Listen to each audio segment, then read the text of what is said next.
All right, we are going to take a look at some how to annotate and what not to annotate. So I'm just looking at part of page 34 as an example. When I look here, I see books bombarded his shoulders, his arms, his upturned face. That, when we say grammatically correctly, it should say books bombarded his shoulders, his arms, and his upturned face. All right, so there is a lack of what we would consider appropriate grammar here. So that's syntax. And why is that? When we are annotating, we want to identify it. Here I'm just looking at the run-on sentence. And what is the purpose of it? Well, the purpose has to do with this word as it is used. And so my note might be reader bombarded like Montag is. So as the books are hitting Montag, these words are hitting us with no pause or break. A book lit almost obediently like a white pigeon in his hands, wings fluttering. So we see the symbolism of books and birds quite often.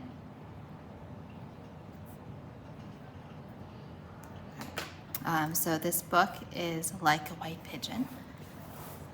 So here we have a simile.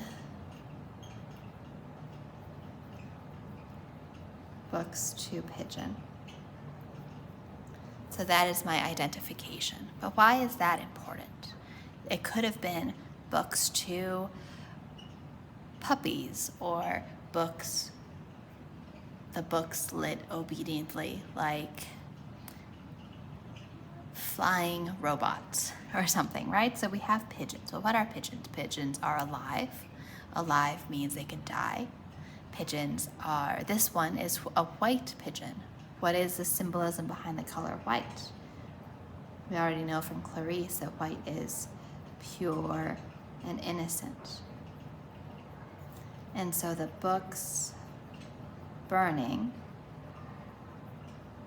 is like the pigeons dying. Of course, they're not dying of old age. They are being killed by the firemen.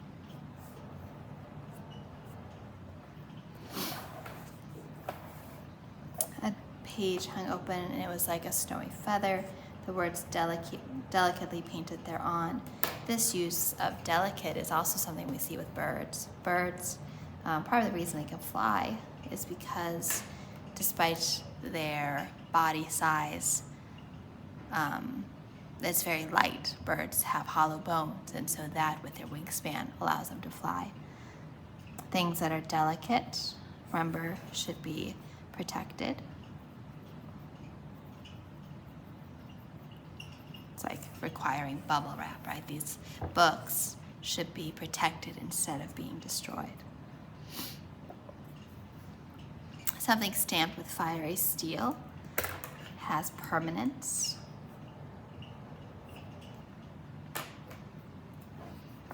It will not be something quick to disappear.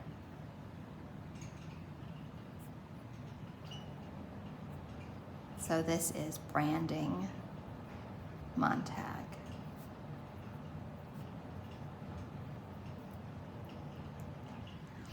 Montag's hand closed like a mouth.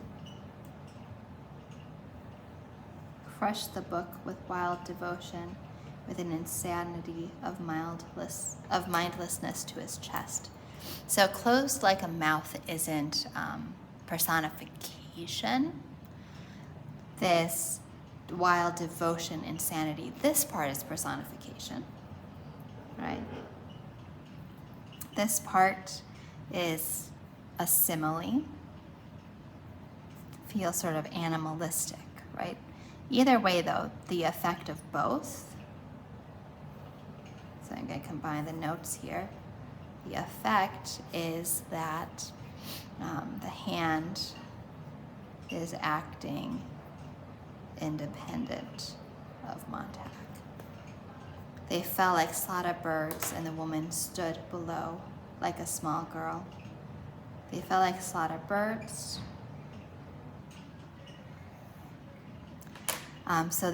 They fell like slaughtered birds. This is, of course, a simile. The woman stood below like a small girl. We could argue that is not a simile. That is imagery.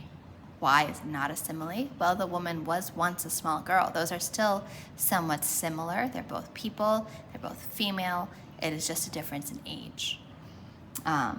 If we think of it as imagery, like a small girl among the bodies, there is a juxtaposition here of innocent girl and death, which is sort of a horrible thing. And so the image of one that is sweet and kind and innocent and youthful versus another that is destructive and at the end of life. Right, so this juxtaposition with this imagery.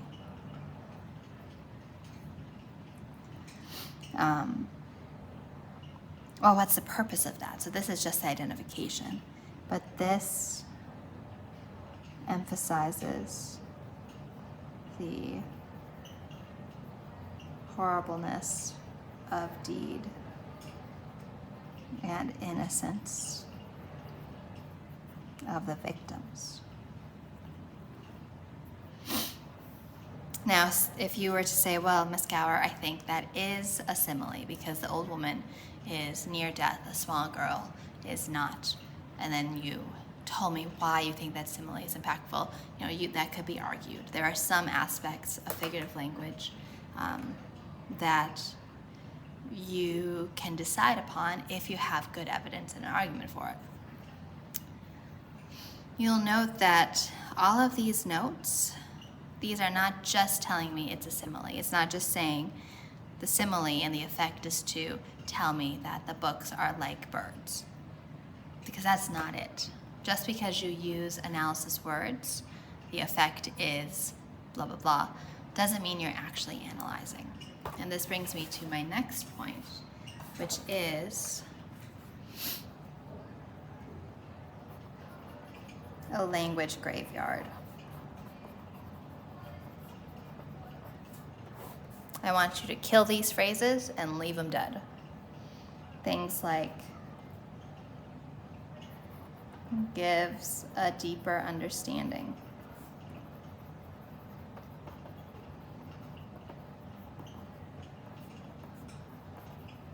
Shows how someone feels. And that's where your explanation ends. Helps reader picture. Okay, all of these phrases are shallow. They are like little kids playing dress up. It has the appearance of something, but it isn't actually that thing. Gives a deeper understanding is often where this analysis ends. This simile gives a deeper understanding. Of what? A deeper understanding of motivation, of characterization, of theme, of conflict. No one actually continues their analysis. They just stop here, which means that this is not analysis.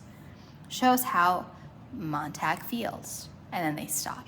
Well, how does Montag feel? If you're not going to tell me that Montag feels confused, he feels irritated, he feels upset, he feels guilty, these feelings demonstrate that he is not like everyone else in this world. They demonstrate that he is going to be a catalyst for change. They foreshadow what he will do next, which is blah, blah, blah. Just stopping at this shows how someone feels doesn't tell me that you have learned anything. This is not where analysis ends. Helps the reader picture. Oh, this phrase I cannot stand, because we're reading a book. All of the words in the book are to help us picture what is happening in the book. This doesn't tell me anything. If you were to say the imagery in the scene helps the reader picture Montag's confusion as a result of not understanding or caring about technology the way Mildred does. That is specific, right? But a lot of students just stop here, helps the reader picture the scene. What does that mean? As we are looking at analysis, you should always be answering questions like, why is this important? What is the impact?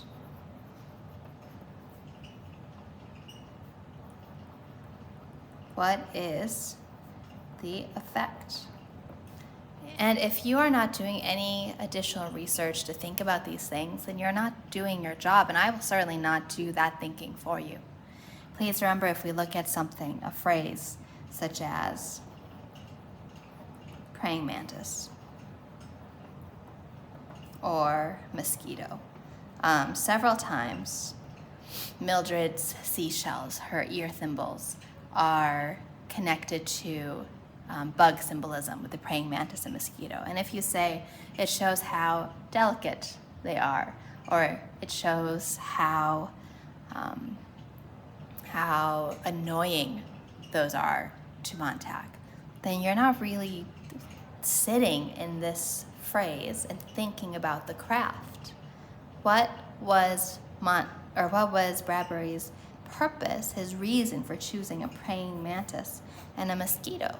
Do you know what a praying mantis is or what a mosquito does? Probably no mosquito, right? Because we live in Florida. Mosquitoes suck blood. They carry disease. They are destructive. They are not just annoying, but they are harmful. What does a praying mantis do? It is predatorial. It hunts and kills. So what is the purpose of having the seashells in Mildred's ears be predatorial? Those are the kinds of questions I want you to think about and answer through your analysis of the diction and the craft.